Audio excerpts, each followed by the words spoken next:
Mythic Quest as well, which is a great show, especially if you're like familiar with game development stuff. Okay, wait, please hold.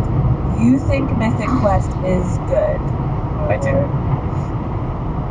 I needed to meet someone. Because I have a thing that caps low volume noise. Oh, okay. So it was probably cutting off the sound for you guys. Yes, it was. I thought you had like 60, 70 spiders living in there. Oh, now I realize what I did. Alright, Jeopardy, go.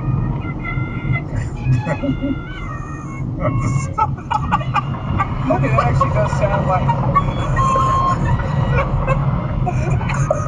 That's much better. That's really good, Anthony. Okay, looking forward to that DMZ. Motherfucker flavoring agents. The last bag of bonito flakes I had was cat bonito flakes that were bonito flakes packaged for a cat. And then you just give them to a cat for a treat, or like we'd shove them inside a dog toy, a Kong, so the dog would sit there and fuck with that for a while and leave us alone. Oh, that's smart. I should do that. You should get Kong. They had the funniest art of all time on the packaging of those things. It's like a bulldog with like a street, like a jackhammer, like a drill, and he's just like up there and he's just like, oh, I'm gonna fucking open this thing, get the fuck.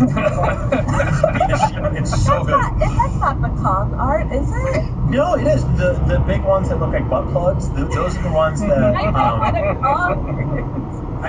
I mean, just like Roald Dahl, they have a lot of different practically mulching the dolls. Put them through the dog chamber.